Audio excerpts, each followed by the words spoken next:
ഹരേ കൃഷ്ണ. ഓം നമോ ഭഗവതേ വാസുദേവായ. ഓം നമോ ഭഗവതേ വാസുദേവായ. ഓം നമോ ഭഗവതേ വാസുദേവായ. ഓം അജ്ഞാനതിമിരാന്ധസ്യ ജ്ഞാനാഞ്ജനാശലാകയ ചക്ഷുരുന്മീലിതം യേന തസ്മൈ ശ്രീ ഗുരവേ നമഃ. നമോ വിഷ്ണുപാദായ കൃഷ്ണപ്രേഷ്ഠായ ഭൂതലേ ശ്രീമതേ ഭക്തിവേദാന്ത സ്വാമിനിധി നാമിനേ. നമസ്തേ സാരസ്വതേ ദേവേ ഗൗരവാണി പ്രചാരിണേ നിർവിശേഷ ശൂന്യവാദി പാശ്ചാത്യദേശധാരിണേ. जय श्री कृष्ण चैतन्य प्रभु नित्यानंद श्री अद्वैत गदाधर श्रीवासादि गौर भक्त वृंद. हरे कृष्ण कृष्ण कृष्ण हरे हरे, हरे राम राम राम हरे हरे. हरे कृष्ण. ശ്രീ ശ്രീ രാധ ഗോവിന്ദ് ടെമ്പിൾ ഇസ്കോൺ മാംഗ്ലൂരിന്റെ ഈശോപനിഷത്ത് ക്ലാസ്സിലേക്ക് എല്ലാവർക്കും സ്വാഗതം. ഹരേ കൃഷ്ണ. എല്ലാവർക്കും പ്രണാമം. ഹരേ കൃഷ്ണ മാതാജി. ഹരേ കൃഷ്ണ. പ്രണാമം മാതാജി. ഹരേ കൃഷ്ണ. എല്ലാവർക്കും പ്രണാമം. നമ്മളിന്ന് 10ാമത്തെ മന്ത്രമാണ്, 10ാമത്തെ മന്ത്രം എടുക്കേണ്ടത്. 9ാമത്തെ മന്ത്രം നമ്മൾ കണ്ടിരുന്നു. 9ാമത്തെ മന്ത്രം 9, 10, 11 എന്തിനെ കുറിച്ചാ പറയുന്നത്? വിദ്യയെ കുറിച്ച്. 9ാമത്തെ മന്ത്രത്തിൽ നമ്മൾ എന്താ പറഞ്ഞത്? വിദ്യ എന്ന് പറഞ്ഞാല് തെറ്റായ ആധ്യാത്മിക ജ്ഞാനം. അവിദ്യ എന്ന് പറഞ്ഞാല് ഭൗതിക ജ്ഞാനം. അത് ഇതിന്റെ രണ്ടിന്റെ ഫലം നമ്മൾ എങ്ങനെയാ പറഞ്ഞത്? അന്ധകാരത്തിലേക്ക് പോകുന്നത്. അതായത് തെറ്റായ ആധ്യാത്മിക ജ്ഞാനവും ഭൗതിക ജ്ഞാനവും. അവിദ്യ എന്ന് പറഞ്ഞത് ഭൗതിക ജ്ഞാനം. ഇത് രണ്ടും നമ്മളെ എവിടേക്ക് കൊണ്ടുപോകും? അന്ധകാരത്തിലേക്ക് കൊണ്ടുപോകുന്നു എന്നുള്ളതാണ് നമ്മള് 9ാമത്തെ മന്ത്രത്തിൽ പറഞ്ഞത് അല്ലെ. ഇന്നിനി 10ാമത്തെ മന്ത്രം പഠിക്കാൻ പോകുന്നത്.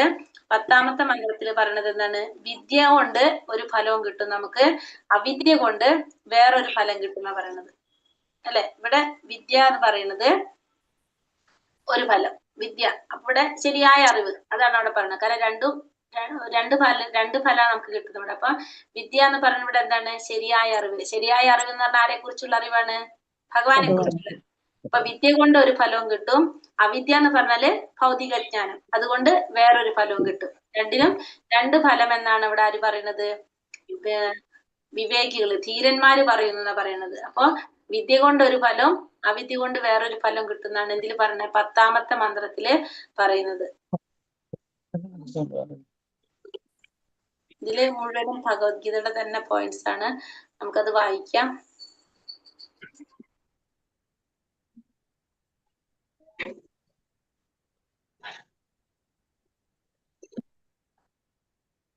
ഹരേ കൃഷ്ണ. ഓം നമോ ഭഗവതേ വാസുദേവായ. അന്യത്തേവാഹുർവിദ്യയ അന്യത്താഹൂറവിദ്യയ ഇതി ശുശ്രുമധീരാണാം യേന തദ്വിജചക്ഷിരേ. അന്യത്തേവാഹുർവിദ്യയ അന്യത്താഹൂറവിദ്യയ ഇതി ശുശ്രുമധീരാണാം യേന തദ്വിജചക്ഷിരേ. ചൊല്ലാം. ഹരേ കൃഷ്ണ.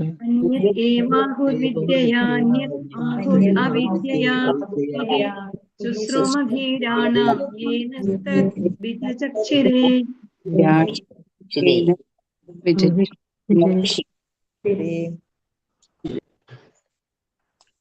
ഏവാഹുർവിദ്യയ അന്യത് ആഹുർ അവിദ്യയ ഇതി ശുശ്രുമധീരാണാം യേന തദ്വിജചക്ഷിരേ.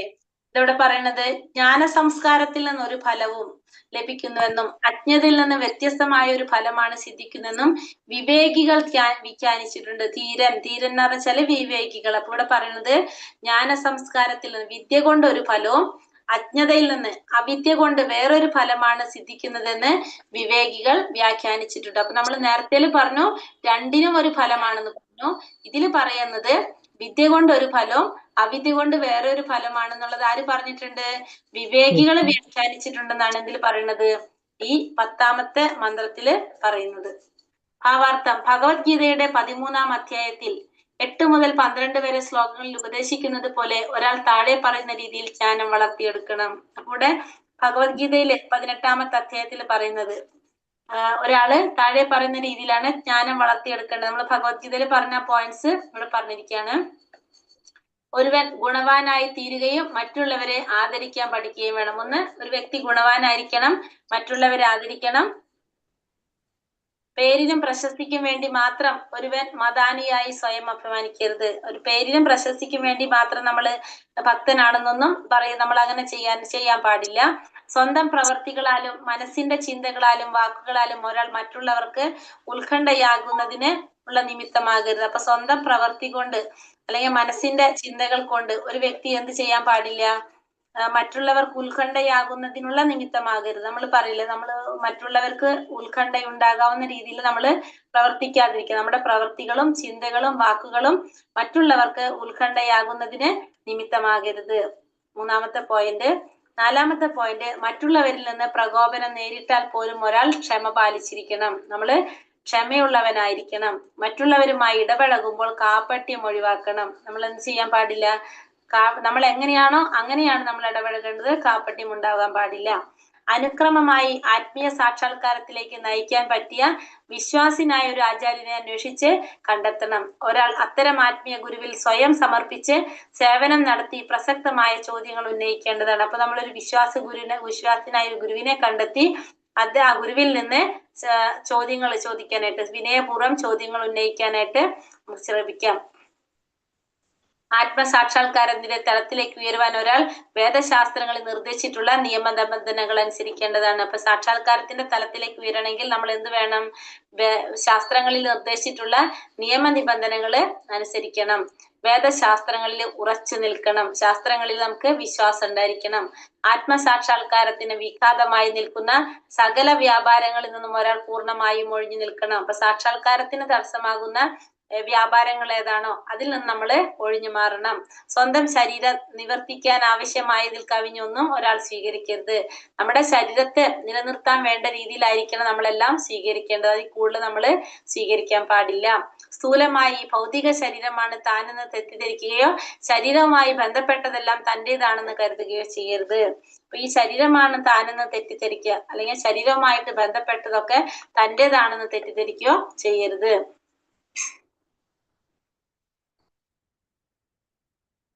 ഭൗതിക ശരീരത്തിൽ നിലനിൽക്കുന്ന കാലത്തോളം പുനർജന്മം, രോഗം, മരണം മുതലായ ഭൗതിക ക്ലേശങ്ങൾ ഒരാൾക്ക് അനുഭവിക്കേണ്ടി വരുമെന്ന് എല്ലായ്പ്പോഴും ഓർക്കേണ്ടതാണ്. ഭൗതിക ശരീരത്തിന്റെ ഇത്തരം ക്ലേശങ്ങൾ ഒഴിവാക്കാനുള്ള പദ്ധതികൾ ആസൂത്രണം ചെയ്യുന്നത് കൊണ്ട് പ്രയോജനമില്ല. ആത്മീയ വ്യക്തിത്വം വീണ്ടെടുക്കാനുള്ള മാർഗം കണ്ടെത്തുകയാണ് ഏറ്റവും നല്ല ഉപായം. അപ്പൊ ഭൗതിക ശരീരത്തിൽ നിലനിൽക്കുന്നിടത്തോളം കാലം പുനർജന്മം, രോഗം, മരണം പറഞ്ഞ ഭൗതിക ക്ലേശങ്ങളൊക്കെ അനുഭവിക്കേണ്ടി വരുന്നുള്ള നമ്മൾ ഓർക്കണം. ഈ ഭൗതിക ശരീരത്തിന്റെ ക്ലേശങ്ങൾ ഒഴിവാക്കാനുള്ള പദ്ധതികളും ആസൂത്രണം ചെയ്യുന്നത് കൊണ്ട് യാതൊരു പ്രയോജനമില്ല. എന്താണ് ചെയ്യേണ്ടത്? ആത്മീയ വ്യക്തിത്വം വീണ്ടെടുക്കാനുള്ള മാർഗം കണ്ടെത്താന്നുള്ളതാണ് ഏറ്റവും നല്ല ഉപായം. ഞാൻ ഈ വായിച്ചു പോകണമെങ്കിൽ നിങ്ങൾക്ക് എന്തെങ്കിലും മനസ്സിലാവായിട്ടുണ്ട്, സംശയം ഉണ്ടെങ്കിൽ ചോദിച്ചോളൂ. അപ്പൊ ആ പോയിന്റ് പറയാം. നമ്മൾ പഠിച്ചതല്ലെന്ന് വെച്ചിട്ട് ഞാൻ ഇങ്ങനെ പറഞ്ഞു പോണത്. ആത്മീയ പുരോഗതിക്ക് ആവശ്യമായ ജീവിത ആവശ്യങ്ങളിൽ കവിഞ്ഞ് ഒന്നിലും കൂടുതൽ ആസക്തി പുലർത്തരുത്. അപ്പൊ നമ്മുടെ ആത്മീയ പുരോഗതിക്ക് ആവശ്യമായിട്ടുള്ള ജീവിത കാര്യങ്ങൾ, അതിലാണ് നമ്മൾ കൂടുതൽ ആസക്തി ഉണ്ടാവേണ്ടത്. അതിൽ അല്ലാത്തതിൽ ഒന്നിലും നമ്മൾ ആസക്തി ഉണ്ടാവാനായിട്ട് പാടില്ല. ആത്മീയ പുരോഗതിക്ക് ആവശ്യമുള്ള കാര്യങ്ങൾ നമ്മൾ കൂടുതൽ സ്ട്രെസ് ചെയ്യാന്നുള്ളത്. ശാസ്ത്രാനുശാസനങ്ങൾക്ക് അധികമായി ഗൃഹ, പുത്ര, കളത്രാദികളിൽ അത്യാസക്തി പുലർത്തരുത്. അപ്പൊ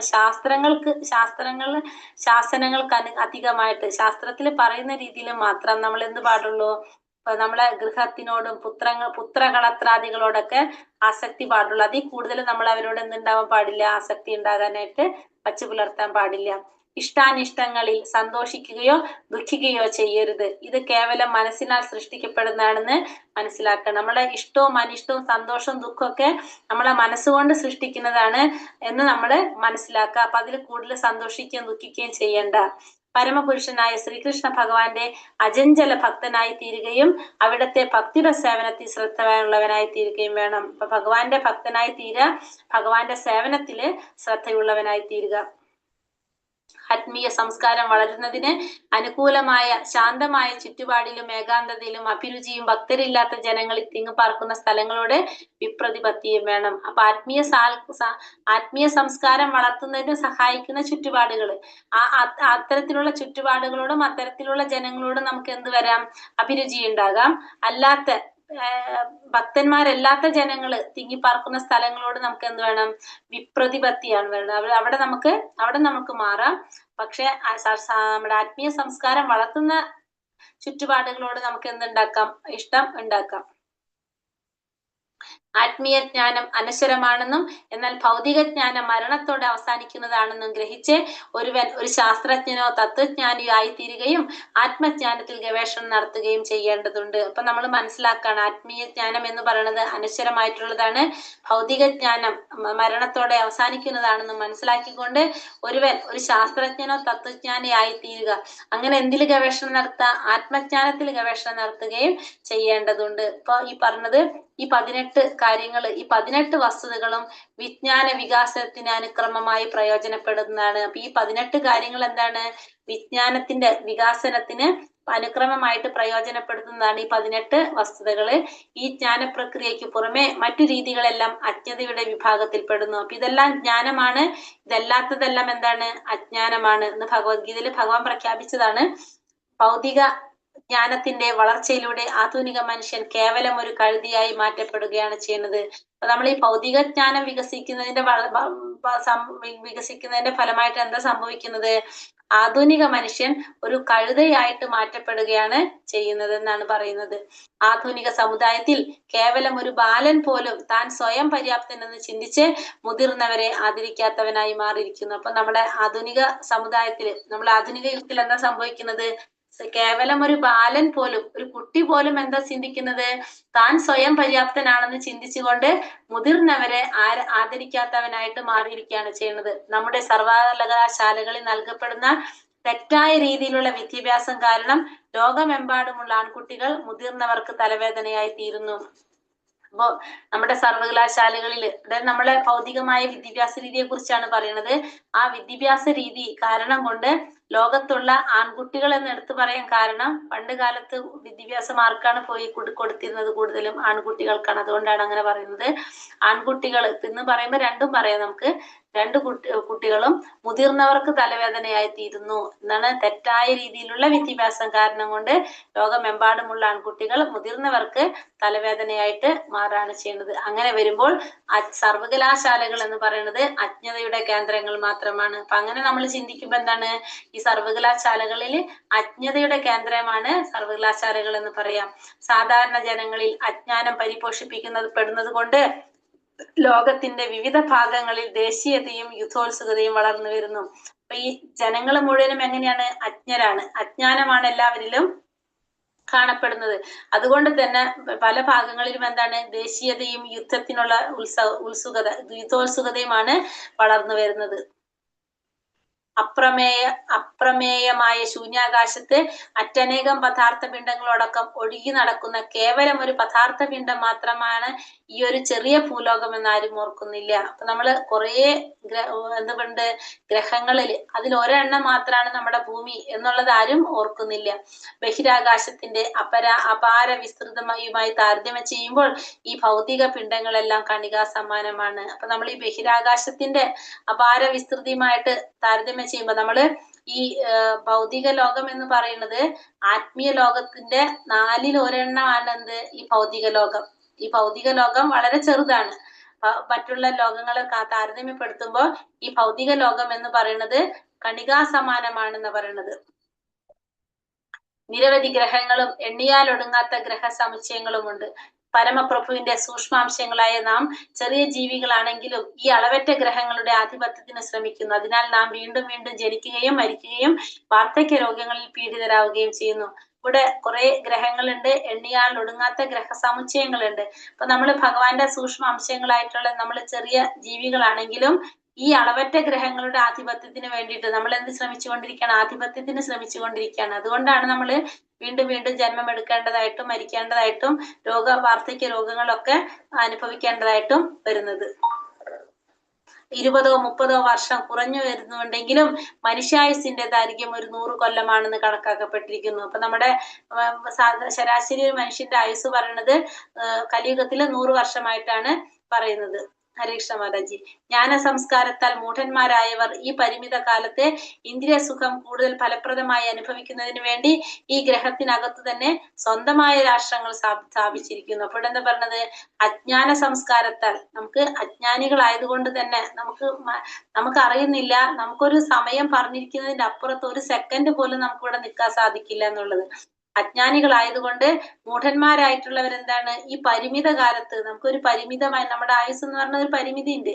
ആ ഇന്ദ്രിയ സുഖം കൂടുതൽ ഫലപ്രദമായി അനുഭവിക്കുന്നതിന് വേണ്ടിയിട്ട് ഈ ഗ്രഹത്തിനകത്ത് തന്നെ സ്വന്തമായ രാഷ്ട്രങ്ങള് സ്ഥാപിച്ചിരിക്കുന്നു. ഓരോ രാഷ്ട്രവും മറ്റു രാഷ്ട്രങ്ങൾക്ക് ഉത്കണ്ഠയുടെ ഉറവിടമായിട്ട് മാറിയിരിക്കും. അപ്പൊ ഓരോ രാഷ്ട്രങ്ങളും തമ്മിൽ എന്താ നടക്കുന്നത്? ഒരു രാഷ്ട്രം മറ്റൊരു രാഷ്ട്രത്തിന് ഉത്കണ്ഠയുടെ ഉറവിടമായിട്ട് മാറിയിരിക്കുന്നു. ഈ രാഷ്ട്രത്തിന്റെ 50%-ലധികം ശക്തിയും രാജ്യസുരക്ഷാ നടപടികൾക്ക് വേണ്ടി നീക്കിവെക്കപ്പെടുകയും അങ്ങനെ പാഴാക്കുകയും ചെയ്യുന്നു. അപ്പൊ നമ്മൾ എന്താണ്, ഈ രാഷ്ട്രങ്ങൾ തമ്മിൽ ശത്രുതകളായിരിക്കും. അപ്പൊ അതിനു വേണ്ടിയിട്ട് ആ സുരക്ഷാ നടപടികൾക്ക് വേണ്ടിയിട്ട് നമ്മൾ എന്ത് ചെയ്യേണ്ടി വരും? ശക്തി നീക്കിവെക്കേണ്ടതായിട്ട് വരും. അപ്പൊ നമ്മുടെ സമയം മുഴുവൻ നമ്മൾ എന്ത് ചെയ്തുകൊണ്ടിരിക്കുകയാണ്? പാഴാക്കുകയാണ് ചെയ്യുന്നത്. ഇത്തരം തെറ്റായ വിദ്യാഭ്യാസത്തെ പറ്റി ഈശോപനിഷത്ത് മുന്നറിയിപ്പ് നൽകുന്നു. ഭഗവത്ഗീതയാകട്ടെ ശരിയായ ജ്ഞാനം വികസിപ്പിക്കേണ്ടത് എങ്ങനെ എന്നതിനെ പറ്റി നിർദ്ദേശങ്ങൾ നൽകുന്നു. ഇവിടെ ഈ തെറ്റായിട്ടുള്ള വിദ്യാഭ്യാസത്തെ കുറിച്ചാണ് ഇവിടെ ഈശോപനിഷത്ത് മുന്നറിയിപ്പ് നൽകുന്നത്. ഭഗവത്ഗീതയിലാണെങ്കിലോ ശരിയായ ജ്ഞാനം വികസിപ്പിക്കേണ്ടത് എങ്ങനെയാണെന്നതിനെ പറ്റിയുള്ള നിർദ്ദേശങ്ങളാണ് ഇതിൽ നൽകുന്നത്, ഭഗവത്ഗീതയിൽ നൽകുന്നത്. ഈ മന്ത്രത്തിൽ ധീരനിൽ നിന്ന് വേണം വിദ്യ നേടാൻ എന്ന് സൂചിപ്പിക്കുന്നു. മായാശക്തിയിൽ അസ്വസ്ഥനാകാത്ത ഒരു വ്യക്തിയാണ് ധീരൻ. അപ്പൊ ഇത് ജ്ഞാനം നേടേണ്ടത് എവിടെ നിന്നാണ്? ഒരു ധീരനിൽ നിന്നാണ് നമ്മൾ ഇത് നേടേണ്ടത്. ധീരൻ എന്ന് പറഞ്ഞാൽ ആരാണ്? ഈ മായ ശക്തിയിൽ അസ്വസ്ഥനാകാത്ത, അതായത് സാക്ഷാത്കാരം നേടിയ ഒരു വ്യക്തിയാണ് ആര്?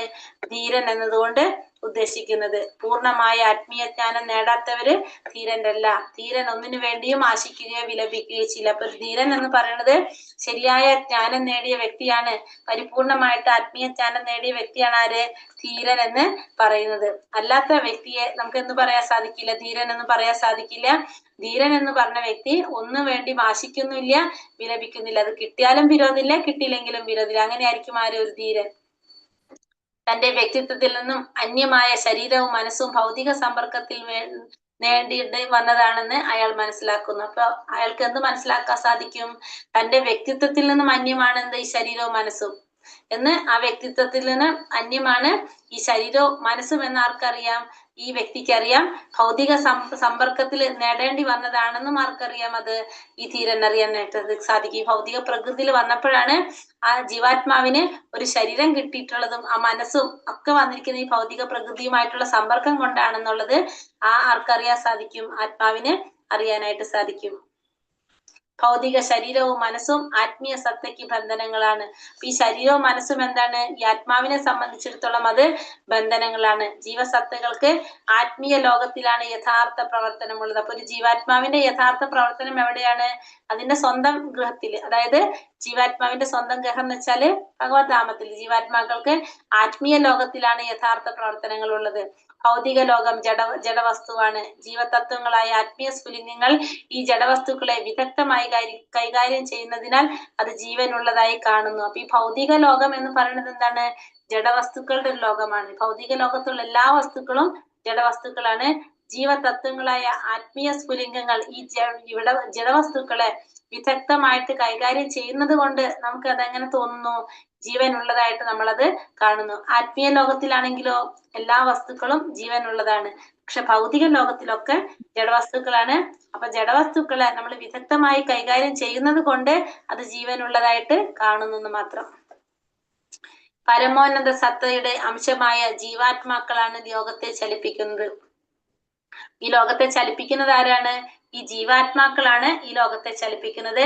ഉന്നതാധികാരികളിൽ നിന്ന് ഈ വസ്തുതകൾ കേട്ടറിഞ്ഞ് നിയാമക തത്വങ്ങൾ അനുവർത്തിക്കുന്ന ധീരന്മാർ ഈ ജ്ഞാനം സാക്ഷാത്കരിക്കുന്നു. അപ്പൊ ഈ ജ്ഞാനം ആരാണ് സാക്ഷാത്കരിക്കുന്നത്? ഉന്നത അധികാരികളിൽ നിന്ന്, അല്ലെങ്കിൽ നമ്മൾ പറഞ്ഞ പരമ്പരയിൽ നിന്ന് വന്ന ആചാര്യന്മാരിൽ നിന്നൊക്കെ ഈ വസ്തുതകൾ കേട്ടറിഞ്ഞ് ആ നിയാമക തത്വങ്ങൾ അനുവർത്തിക്കുന്ന ഈ ധീരന്മാര് ഈ ജ്ഞാനം സാക്ഷാത്കരിക്കുകയാണ് ചെയ്യുന്നത്. ഈ നിയാമക തത്വങ്ങൾ നമ്മൾ പഠിക്കും, വീണ്ടും വരുന്നുണ്ട്. നമുക്ക് ധീരന്മാർ ഈ ജ്ഞാനം സാക്ഷാത്കരിക്കുന്ന, അപ്പൊ ഉന്നത അധികാരികളിൽ നിന്ന് കേട്ടറിഞ്ഞ ആ പരമ്പരയിലൂടെ വന്നിരിക്കുന്ന വ്യക്തികളിൽ നിന്നാണ് ഈ ധീരന്മാർ ഈ ജ്ഞാനം നേടുന്നത്.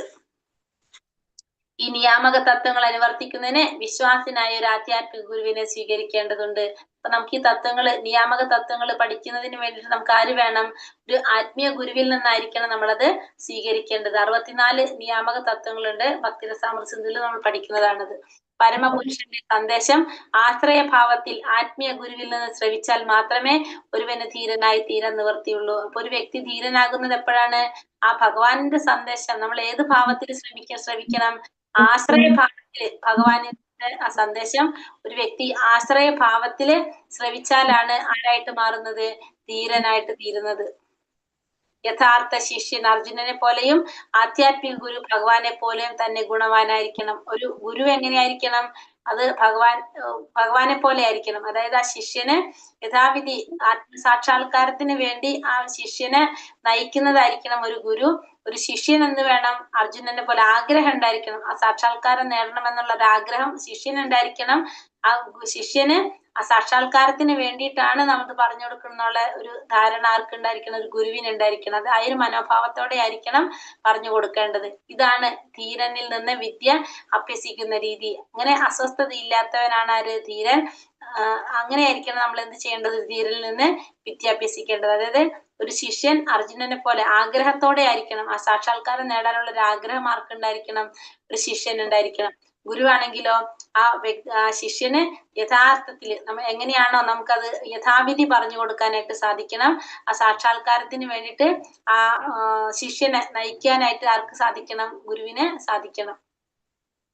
ഒരു അധീരന്, അതായത് ധീരൻ ആവശ്യമായ പരിശീലനങ്ങൾ ലഭിക്കാത്തവന് ഒരു നേതാവായി തീരാൻ സാധിക്കില്ല. ഒരു പ്രബോധക നേതാവായിട്ട് തീരാൻ സാധിക്കില്ല. അപ്പൊ ഒരു അധീരനായ വ്യക്തിക്ക് ആരാകാൻ സാധിക്കില്ല?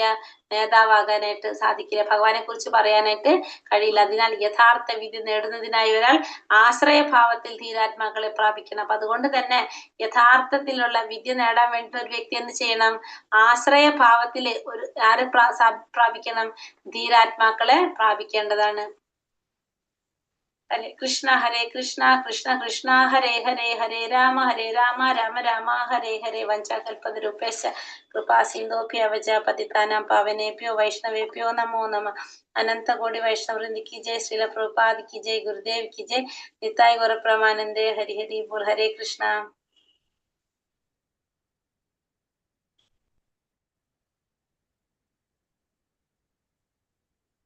പത്താമത്തെ മന്ത്രത്തിൽ എന്താ പറയുന്നത്? അപ്പൊ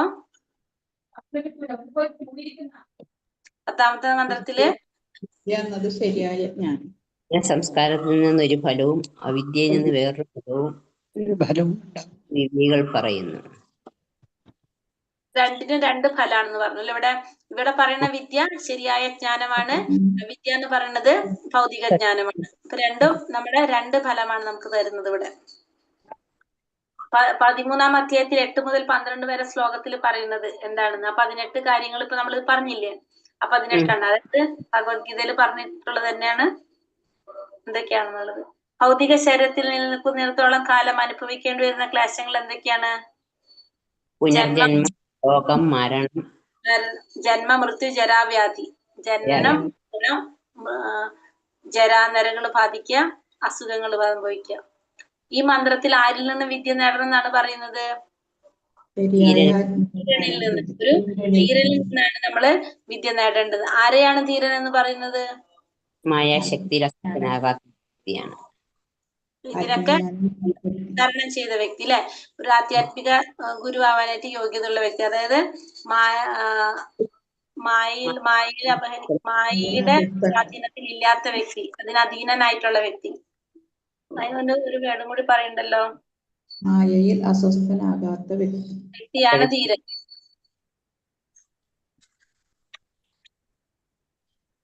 ആത്മജ്ഞാനി എന്നും കൂടി പറയാട്ടോ. ആത്മജ്ഞാനി, ധീരൻ, സാക്ഷാത്കാരം നേടിയ വ്യക്തി. അതാണ് ധീരൻ എന്ന് പറയുന്നത്. ആത്മസാക്ഷാത്കാരം നേടിയ വ്യക്തിയാണ്.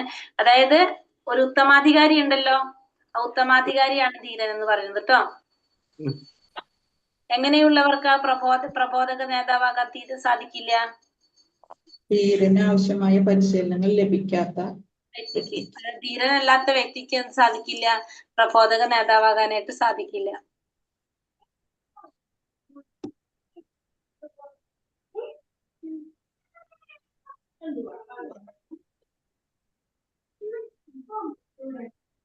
ഹരേ കൃഷ്ണ. പറഞ്ഞതിൽ എന്തെങ്കിലും സംശയങ്ങൾ ഉണ്ടെന്ന് നമ്മള്